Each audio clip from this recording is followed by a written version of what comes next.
tranquilidade e segurança ao mundo, não declarava embaixador celeste, investido de poderes para ferir ou destruir. Nem anátema contra o gentio inconsciente, nem castigo ao rico avarento, nem condenação aos pecadores, nem desprezo aos fracos, nem hostilidade para com o fariseu orgulhoso, nem punição ao pobre desesperado. Derramava-se a grandeza da mensagem divina pelas mãos de Jesus para o serviço da Boa Nova. A lei do olho por olho e do dente por dente é encontrar, enfim, o amor disposto à sublime renúncia até a cruz. Homens e animais, ante a luz nascente na estrebaria, assinalaram um júbilo inexprimível. Daquele inovidável momento em diante, a terra se renovaria. O algoz seria digno de pena. O inimigo converter-se-ia em irmão transviado. O criminoso passaria a condição de doente. Em Roma, gradativamente, o povo extinguiria a matança nos circos. Em Sidom, os escravos deixariam de ter os olhos vazados pela crueldade dos senhores. Em Jerusalém, os enfermos não mais seriam relegados ao abandono nos vales da imundície. Jesus veio trazer a mensagem da verdadeira fraternidade e, revelando-a, transitou vitorioso do berço de palha ao madeiro sanguinolento. Irmãos que ouves no Natal, os ecos suaves do cântico milagroso dos anjos, recordemos que Jesus veio entre nós para que nos amemos uns aos outros. Natal, boa nova, boa vontade. Estendamos a simpatia para com todos e busquemos viver realmente com Jesus sob os esplendores de um novo dia. Com esse trecho, Emmanuel sintetiza a missão de Jesus entre nós: que nos amemos uns aos outros. E o que temos feito até hoje, sabendo que este é um mandamento segundo ao primeiro e maior. Quando Jesus, sintetizando todas as leis e todos os profetas, nos ensina o mandamento maior: amar a Deus sobre todas as coisas, que muita gente não percebe o que vem a ser esse amor a Deus. Que nada mais é do que compreender as suas leis, as leis divinas, leis sábias, divinas e eternas que nos regem os destinos e viver em consonância com elas. Isto é amar a Deus. Mas Jesus dá o segundo, que é semelhante ao primeiro: amar ao próximo como a si mesmo. Então, para que efetivamente eu ame o próximo, eu preciso primeiro aprender a me amar. Eu tenho que ser a pessoa mais importante na minha vida, não no sentido egoístico, mas no sentido da minha formação. Que à medida que nós crescemos, cresce conosco a humanidade inteira. Mas ao passo, quando decrescemos, conosco também decresce toda a humanidade. Nós fazemos parte de um todo universal. Temos uma responsabilidade individual da nossa evolução, mas temos uma responsabilidade universal na obra da criação, da qual nós somos uma peça única dessa grande engrenagem universal. Então é necessário que nós façamos essa volta para dentro de nós mesmos. E essa é a intenção com que nós vamos conversar nesta tarde. Primeiro, conhecendo aquele que é o exemplo, aquele que veio, ensinou, exemplificou substancialmente, e buscar segui-lo. Nós desenvolvemos na quinta-feira passada aqui, entre nós, um tema: Em seus passos, o que faria Jesus? É um livro de Charles Sheldon, em que ele mostra a transformação de uma comunidade em razão de um fato impactante que aconteceu dentro daquele núcleo religioso. Então nós precisamos realmente acordar. Urge que cada um de nós perceba que nós estamos num momento cíclico final e que, se não apressarmos um pouquinho o passo agora, daqui um pouco não teremos mais condições de viver nesse planeta, que vai mudar de vibração, e aqui só aportarão espíritos com esse novo padrão vibratório. Mas muitos comentam que Jesus iniciou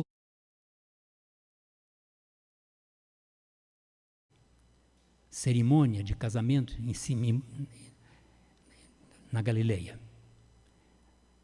Mas será que realmente foi? A primeira demonstração de Jesus, a primeira lição extraordinária dele está no seu próprio nascimento. Poderia ele nascer em berço de ouro, em famílias abastadas, onde ele tivesse recursos financeiros, sociais, políticos, para transmitir os seus ensinos. Mas ele preferiu a singeleza da manjedoura para exatamente iniciar a sua existência entre nós, a sua vida entre nós, nos dando a lição de que para ser grande espiritualmente, não precisamos estar em berço de ouro. Muitos desconhecem a família de Jesus. José, antes de se unir a Maria, ele já tinha 4 filhos: Tiago, José, Salomé e Maria, ou Miriam. Miriam, inclusive, assistiu ao nascimento de Jesus. Estava ali junto à manjedoura. Teve ele, Jesus, depois mais 2 filhos, Simão e Judas. Essa é uma análise feita por um grande historiador bíblico, Jean Charlesworth, que é consagrado no Evangelho de Marcos, no capítulo 6, versículo 3, naquele momento em que Jesus estava na sinagoga discutindo com os doutores da lei aos 12 anos, um dos doutores da lei vira e diz: não é esse o carpinteiro, filho de Maria, irmão de Tiago, José, Judas e Simão? Olha os 4 irmãos de Jesus. E não vivem aqui entre nós as suas irmãs? Na época não se dava muito valor à mulher, nem elas foram nominadas, mas se falou das irmãs de Jesus. A sua infância é caracterizada por uma infância comum, brincando como outras crianças brincavam, mas já iniciando o aprendizado da carpintaria com seu pai. Na sua adolescência nós temos uma notícia, quando da época da Páscoa, a família junto com uma multidão de pessoas se dirigia para Jerusalém para a comemoração da Páscoa. E eis que retornam para a sua cidade natal, quando Maria dá por falta de Jesus. Retornam à cidade, por 3 dias o procuram, e finalmente o encontram na sinagoga, discutindo com os doutores da lei. Então, esta é a única passagem de Jesus consagrada nos evangelhos, e depois somente nós vamos ter notícia dele mais adiante, já aos 30 anos, começando o seu ministério efetivo. Então, há muita exploração do que fez Jesus dos 12 aos 30 anos. Uns dizem que tenham ido para a Inglaterra, outros para a Índia, vários lugares, ter ido a ficar com os essênios para com eles aprender alguma coisa. Jesus, vindo das grimpas celestiais, já trazia consigo uma bagagem de conhecimentos que não necessitaria jamais algum aprendizado com qualquer ilustre terreno. Então, Jesus chega à maturidade, aquele momento preconizado para que ele iniciasse os seus ensinos entre nós. E inicia exatamente naquela festa de casamento, nas bodas de Caná, na Galileia. A transformação da água em vinho tem toda uma simbologia relativamente ao casamento. Mas cremos que a razão maior de Jesus estar naquele momento, naquela solenidade, era exatamente para valorizar aquele laço conjugal. Porque ele já o via sobre um prisma superior, transcendente, união espiritual. E assim ele continua a realizar grandes feitos.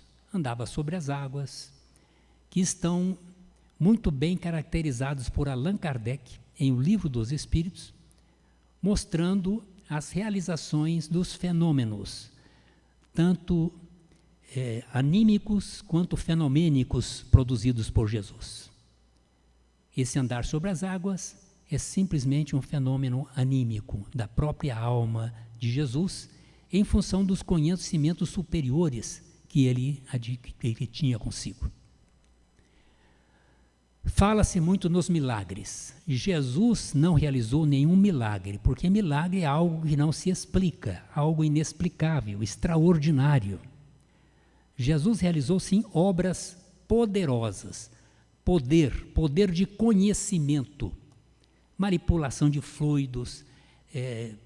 Nós tivemos entre nós grandes médiuns, como Sai Baba na Índia, que promovia a desmaterialização de um objeto aqui, materialização ali.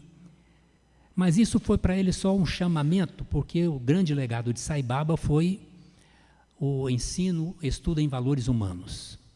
E Jesus igualmente promoveu fenômenos para uma atração inicial, mas a sua missão era outra, era de nos preparar para a nossa renovação espiritual. Então, narrado pelos seus evangelistas, temos lá a cura do centurião de Cafarnaum, um homem de fé. O menino possesse o poder da fé. A mulher hemorroíça, demonstração de fé. A mulher cananeia, um exemplo de amor e de fé. Qual é o ponto comum, o denominador comum nessas realizações de Jesus? A fé. Ele realizava a obra poderosa e dizia: a tua fé te curou. Por quê? O que é fé? Fé não é crença. E quando eu digo que eu tenho fé, eu acredito, não é a mesma coisa. Eu acredito hoje, deixo de acreditar amanhã. Agora, fé é algo muito superior. Vem do latim fides, quer dizer fidelidade, sintonia, harmonia. Com o quê? Com as leis divinas. Então, a pessoa que tem fé naquele momento, ele faz sintônico com as leis divinas. Por isso ele recebe grandes prodígios. Então, por isso Jesus dizia: a tua fé te curou. Naquele momento, aquela criatura entrou em sintonia perfeita, em conexão perfeita com a vibração divina. Aí ela foi beneficiada. Então, depende essencialmente de nós. Pedir, como nos ensina André Luiz, pedir, saber pedir e merecer. Porque se não merecer, não vai receber. A justiça divina não é cega, ela nos conhece sobremaneira. Então Jesus continua realizando as suas obras poderosas, com relação à sogra de Pedro, ao surdo-mudo de Decápolis, à mulher recurvada, a cura de um homem hidrópico, o leproso que ficou curado, a cura de 10 leprosos, o homem da mão atrofiada, 2 cegos, um mudo, o cego de nascença, o cego de Betsaida, o cego de Jericó. E vem 3 casos que chamam muito a atenção, em que praticamente Jesus estaria revogando as leis divinas que são imutáveis. Quando ele cura, perfeito, um momento só, é no segundo quadro. Então temos ainda a cura do filho de um funcionário real, o endemoniado da sinagoga, um ato de desobsessão, o endemoniado de Gadara, outro processo de desobsessão promovido por Jesus, o paralítico de Cafarnaum, o paralítico de Betesda. E aí vem o que eu fazia, o preâmbulo. 3 situações em que pessoas aparentemente mortas, Jesus os faz ressuscitar, termo da época, que é a filha de Jairo, o jovem de Naim e a ressurreição de Lázaro. Jesus, em momento algum, veio derrogar parcialmente ou revogar qualquer lei divina. Aquele que fez realmente a sua passagem para o plano espiritual não retorna. Há mortes aparentes. Há inúmeros testemunhos de pessoas que tiveram morte aparente, mas não houve o desligamento total do corpo. Quando há o rompimento do laço que nos une ao corpo, o corpo físico ao corpo perispiritual, ele é irreversível. À época não se tinha condições de fazer maiores avaliações. Imaginamos que tenha sido algum processo cataléptico ou semelhante que tenha feito com que tenham tido aquelas pessoas a expressão de mortas, mas que não havia rompido o laço do corpo físico com o corpo perispiritual. E Jesus, sem jamais ter realizado qualquer crime, ele é aprisionado, em função de, principalmente, de ser muito duro na avaliação com os fariseus, que eram considerados homens santos, e que Jesus os considerava hipócritas, porque falavam uma coisa e faziam outra. Não tinha a conduta que pregavam. Então, Jesus os condenava. Eles se aliaram aos sacerdotes e implicaram junto ao governo de Roma local. Pilatos tinha conhecimento de direito, era muito bem assessorado, então ele sabia que Jesus não tinha crime algum. Mas como aquelas pessoas importantes, aquelas 2 classes importantes, levaram a ele a denúncia, ele tinha que fazer uma apuração. Convocou a Jesus e disse: És rei de Israel? Ele pergunta a Jesus. Jesus responde a ele: Tu o dizes, e você está dizendo que eu sou rei. Mas se eu fosse o rei de Israel não estaria aqui, porque eles me defenderiam. Pilatos não encontrou forma de incriminá-lo, agravado de que a sua esposa, que era médium, tivera tido um sono profundo na noite anterior, em que fora mostrado a ela que Jesus era um justo. E naquele momento do julgamento, ela se aproxima de Pilatos e diz: não condene esse homem porque ele é um justo. Aí balançou mais porque ele ouvia muito a sua mulher. Então, para se ver livre daquela situação incômoda, ele o encaminha para Herodes. Herodes era um sarcástico. Ele começou a fazer perguntas capciosas para Jesus, e Jesus olhava bondosamente nos seus olhos, mas não respondeu uma palavra. Ele, intrigado com aquilo, devolveu a Pilatos.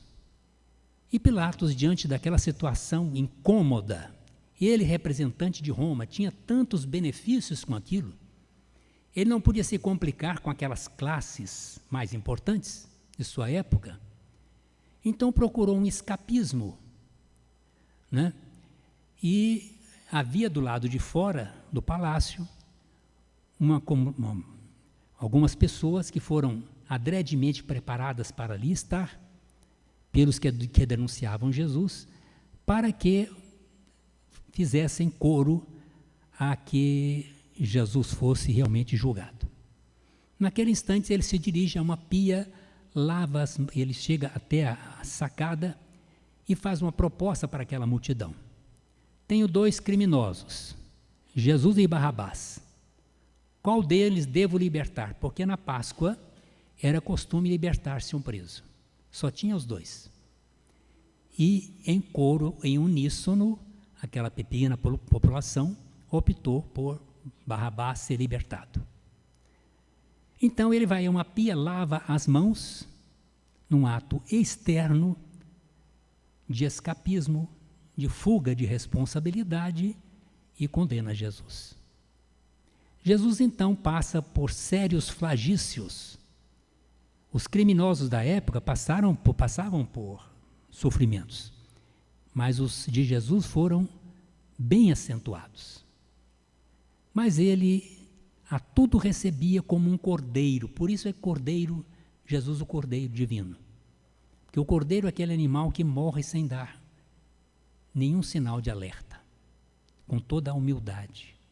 E Jesus também assim o fez ao ser flagiciado.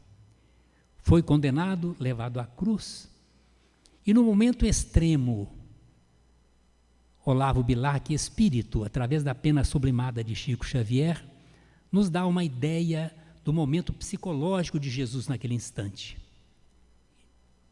Fita o mestre da cruz, a multidão fremente. A negra multidão de seres que ainda ama. Sobretudo se derrama o raio dessa chama que ele emana da luz do olhar clarividente. Gritos e altercações. Jesus amargamente contempla a vastidão celeste que o reclama. Sob os gládios da dor aspérrima, derrama lágrimas de fel do pranto mais ardente. Sozinha em solidão, alma doce e submissa, ao invés de rogar ao céu pela injustiça, o fogo devorador em tormentos que arrasem, lança os marcos da luz na noite primitiva e alça aos céus a voz tristonha e compassiva: perdoai-lhes, Pai, eles não sabem o que fazem. Jesus nos amava, mas sobretudo nos compreendia na nossa pequenez espiritual. Amar é o alicerce, mas a compreensão é a construção final. É aceitarmos as pessoas como elas são, e não como nós gostaríamos que elas fossem. Quando, em O Livro dos Espíritos, Kardec interroga os espíritos, qual seria o sentido da caridade, segundo Jesus a entendia? Eles respondem: benevolência para com todos, indulgência para com as faltas alheias, perdão das ofensas. Esse é o maior nível de caridade à vista do entendimento de Jesus. Após passar por todas essas experiências, incompreendido, preso, açoitado, condenado, crucificado, Jesus diz, segundo João capítulo 8, 32, eu venci o mundo. Venceu como? Como é que nós podemos entender que ele tenha vencido se foi ao extremo do sacrifício? Vencedores todos somos quando cumprimos a nossa missão. E Jesus viera com aquela missão e a exercera com toda a dignidade. Inicialmente teve um pequeno titubeio: Pai, afasta de mim esse cálice. Mas retoma imediatamente isso, mas que se cumpra a sua vontade. E a cumpre galhardamente até o final. Ele veio para exemplificar. Segundo Albert Schweitzer, o exemplo não é a melhor maneira de convencer, é a única. Então ele veio, se mostrou como realmente comprometido com a sua missão, cumpriu-a. E mais ainda, após o seu passamento, como previam as Escrituras, ele retorna para reafirmar os seus ensinos. Após o terceiro dia do seu desenlace, como previam as Escrituras, eis que ele retorna. Aparentemente, hoje nós sabemos, através de uma materialização luminosa, por 11 vezes, por 10 mais 2 foram simultâneas. A sétima delas, ele aparece antes, junto ao colégio apostólico, estava com portas, janelas, tudo fechado. Ele adentra ao ambiente e os convoca para uma reunião no dia tal, a hora tal, ao pé do Monte Galileu. Ali haveria um momento especial. Então os 11 discípulos, já estava descartado Judas, partiram para a Galileia, para o monte que Jesus lhes designara. Depois apareceu para mais de 500 irmãos de uma vez, que seriam aqueles convocados espiritualmente, os chamados 500 da Galileia, que seriam os divulgadores da doutrina cristã, àquela época ainda e nas reencarnações subsequentes. Então Jesus aparece quando se aproximava aquele horário preconizado por Jesus, sentia-se uma vibração diferente, completamente diferente.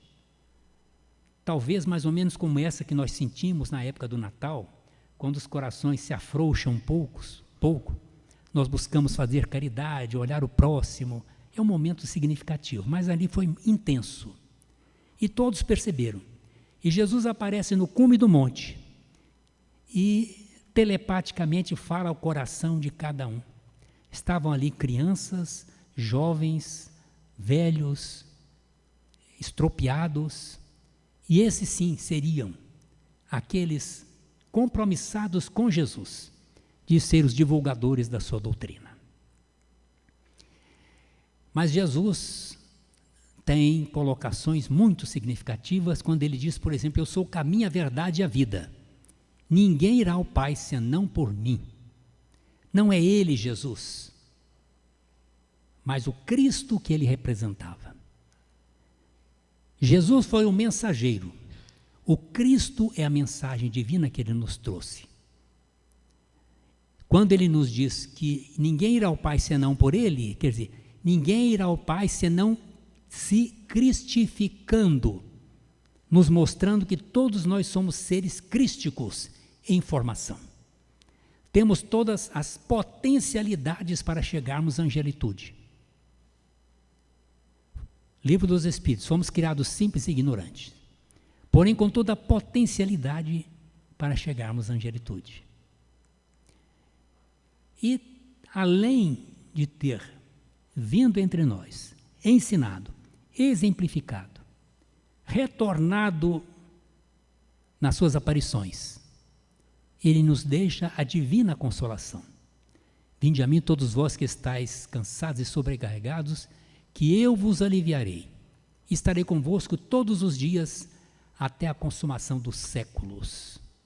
É a divina consolação, que em momento algum estará à parte de nós, que é o amigo incondicional de todos nós.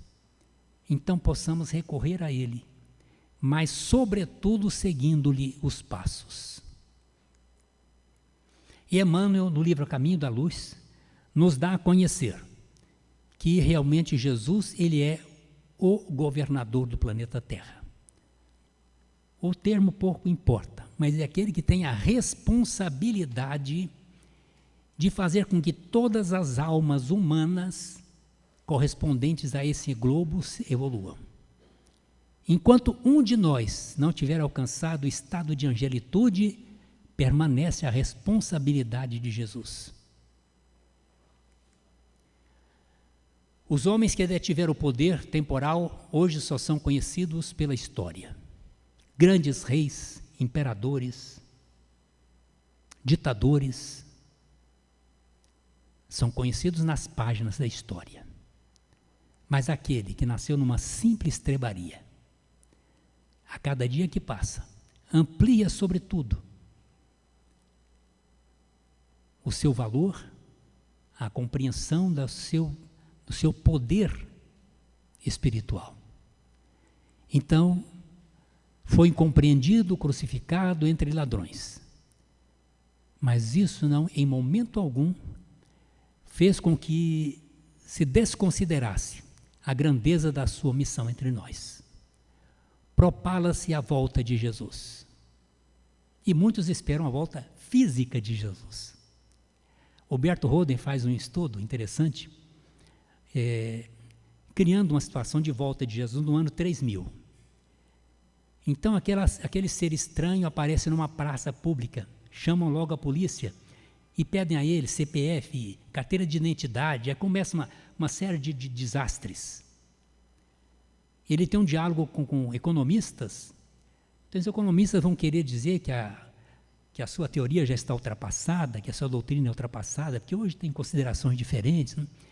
É hilariante, porque em bom senso, as suas lições estarão sempre vivas e atualizadas para a eternidade.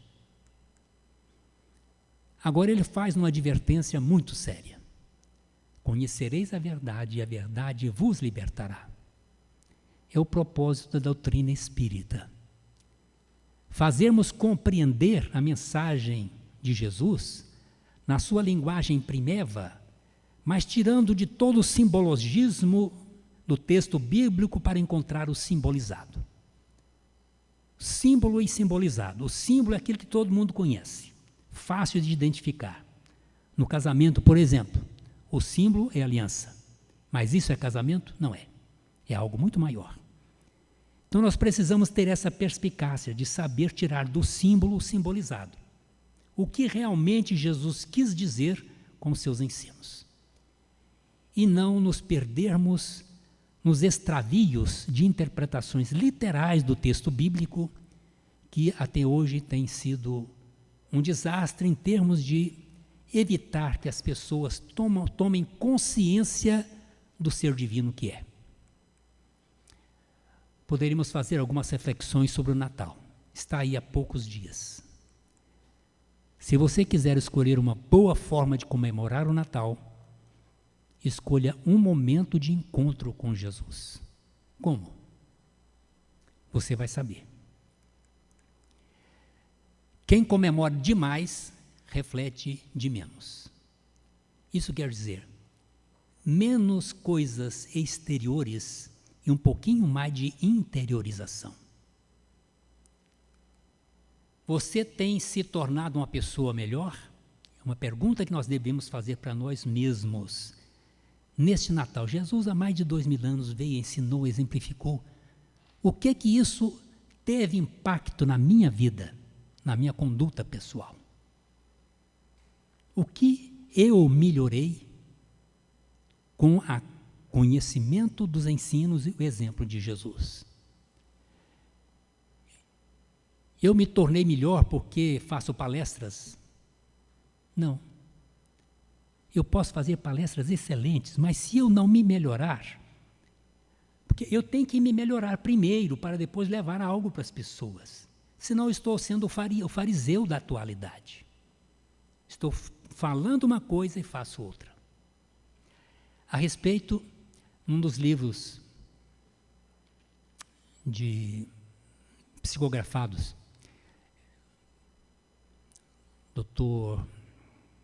esqueci o nome dele, mas ele conta um caso de uma trabalhadora do Chico, Domingas, trabalhava com o Chico em Uberaba, e ali recebia atendimento junto com o Chico, e ela vai para o plano espiritual e está trabalhando também no hospital. E ali ela recebe alguns dirigentes espíritas desencarnados. E chegou um e disse a ela que estava muito desatento com as suas obrigações, porque ele chegou do lado de lá e viu que ele falava muito e fazia pouco. E ela, vou te contar um caso que aconteceu quando eu estava encarnada e trabalhava com o Chico. Chegou um grande orador para o Chico e disse assim: Chico, eu acho que vou deixar de ser orador, porque eu prego aquilo que eu não faço. Eu estou me sentindo assim constrangido. O Chico parou um pouquinho e falou para ele: olha, Emmanuel está pedindo para te avisar o seguinte: se foi você que plantou o feijão que você come. Ele pensou: não. Ele falou: enquanto você não estiver aproveitando as suas palestras, deixa que outros aproveitem. Um dia você vai aprender a aproveitar. Quer dizer, também nós não podemos esperar ser santos para poder fazer alguma coisa, não é? Então, muitas vezes eu não tenho aquele gabarito, mas eu estou trazendo uma mensagem de Jesus que é absorvida, bem absorvida por outro. Ou você é melhor porque dá passes, etc., porque eu faço isso, porque eu faço aquilo, porque eu faço aquilo outro. Mas se eu não estiver me renovando interiormente, tem muito a desejar. Eu tenho que me amar. Eu ter a consciência do ser divino que eu sou. Eu tenho em mim a força criadora e propulsora do próprio universo. Nós não somos pouca coisa. Não adianta termos árvores de Natal brilhantes e mantermos a nossa alma apagada. Vós sois luzes, vós sois deuses, vós sois o sal da terra, disse Jesus. E tem pessoas que ficam empavoadas, né? Por saber que Ele é luz, que Ele é isso. Não, somos em potencialidade. Temos essas potencialidades latentes, mas temos que desenvolvê-las. Devemos encontrar Jesus na própria alma, dentro do próprio coração.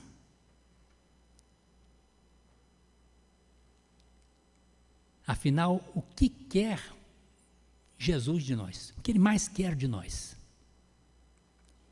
É que nós superemos as nossas paixões. Fazei brilhar a vossa luz.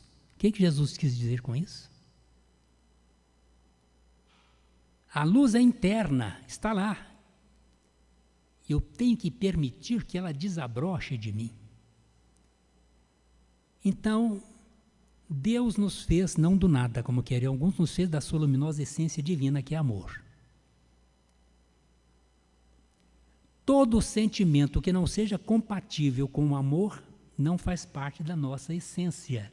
Então eu tenho que ir me descartando, desfazendo desses sentimentos. Ódio, mágoa, raiva, orgulho, vaidade, egoísmo, não faz parte da minha essência.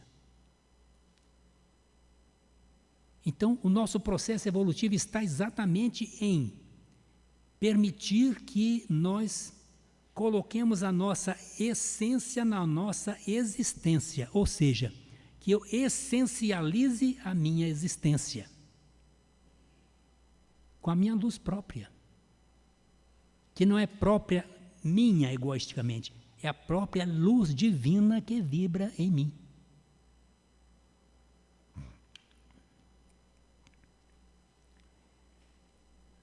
Conhecem essa escritora, poetisa, nossa querida Cora Coralina? Conheci pessoalmente, tive um relacionamento com essa querida companheira. Ela faleceu em 1985. Era filha de uma grande escritora, grande musicista, da cidade de Goiás. Foi uma das pioneiras da doutrina espírita na velha capital. E tinha esse foro porque era da alta estirpe. Ela e outras mais. Cora, aos 15 anos de idade, morando em São Paulo, escreveu um texto, Espiritismo, que é uma pérola. A sua vida foi sempre um desafio.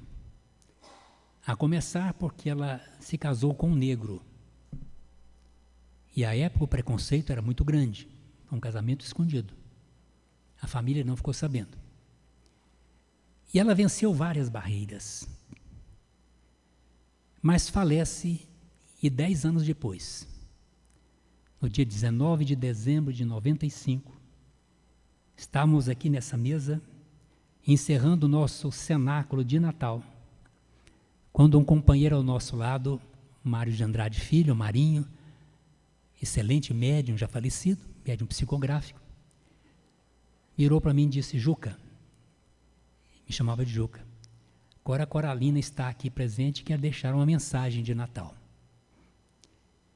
E por uma meia hora nós prolongamos a reunião, e ela nos deixa uma verdadeira pérola literária, falando sobre o Natal, mostrando a sua condição, a sua visão de encarnada e depois do plano do lado de lá. Então diz assim: é noite e é Natal. O céu claro se enche de estrelas e não me canso de vê-las. Ao ver o astral assim tão constelado, me sinto de novo menina, a Aninha simples e bobinha, que nos meses de maio e junho sobretudo, olhava o infinito noturno qual escrínio de fino veludo, onde as joias se esparramavam largadas, quais gemas infinitas da luz imortal. Eu estendia minhas mãos pequeninas e julgava pegá-las. Criava na mente infantil joias tão belas, que ourives algum jamais imaginaria compor. No cabelo a tiara das Três Marias, no pescoço o crucifixo do cruzeiro, brincos de estrelas pequeninas a piscar, anéis de planetas vermelhos de rubis. A imaginação fagueira que o coração embala.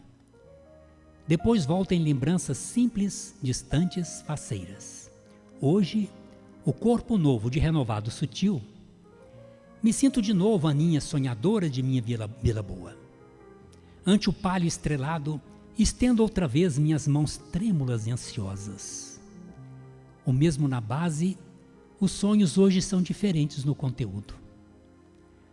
Pudesse eu alcançar as joias dos astros, ao invés de enfeitar-me de sonhos, ilusões, árvores e bolas brilhantes, buscaria aquecer outros corações, que hoje conheço mais próximos, mais achegados à minha alma e ao meu coração cristão. Pudesse eu alcançar as joias, os anéis de estrelas, ah, Jesus, com que alegria! Os iria levar recordando a brincadeira de passar anéisinhos quietos assentados, às crianças assentadas junto ao fogo de jornais, junto às cestas de restos de lixo, junto aos enfeites das sarjetas, junto aos brindes de sacos de cola, sem mamães nem papais, sem presentes e nem ausentes. Quem sabe, Jesus, se com meus anéisinhos de estrelas não pudesse eu de alguma forma aquecê-las? Quem sabe, enfeitando o dedinho de suas almas, meu carinho não as pudesse de alguma forma de novo fazer acreditar no mundo e nos homens?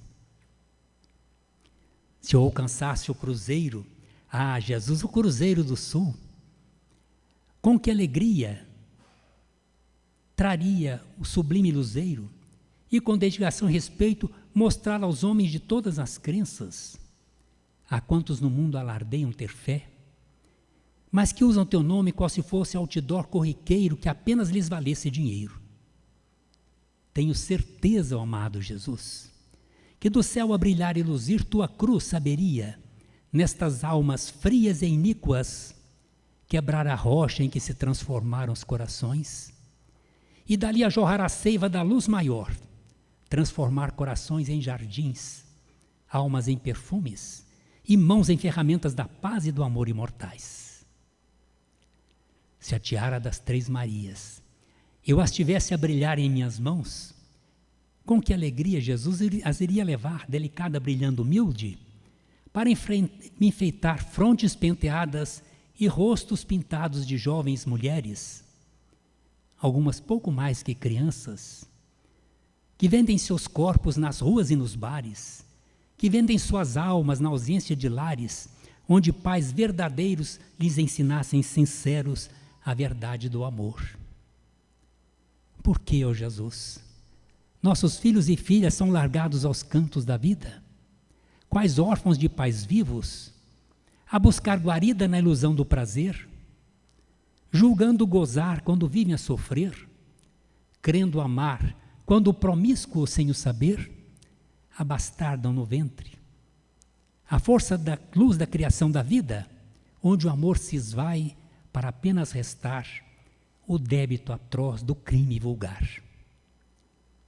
Se estrelas, enfim, nesta noite de luz, eu pudesse pegar, ó meigo Jesus, eu que hoje mais que nunca te amo e compreendo, gostaria de qual feminina Noel tentar ao mundo as dores lenir. Quem sabe o pranto diminuir? Uma estrela aqui para iluminar a solidão, outra ali para aquecer o aidético coração, outra colar para mostrar a outro coração que és o caminho, a verdade e a razão. E muitas estrelas cheias de luz e amor, para os homens dizer que em teu nome sublime, que hoje tão erradamente reverenciam, encontra-se o roteiro final dos sonhos que acalentam, das ilusões que almejam, para a eles dizer, ó Jesus, que o melhor presente foi, é e será sempre o seu evangelho de luz. Muita paz.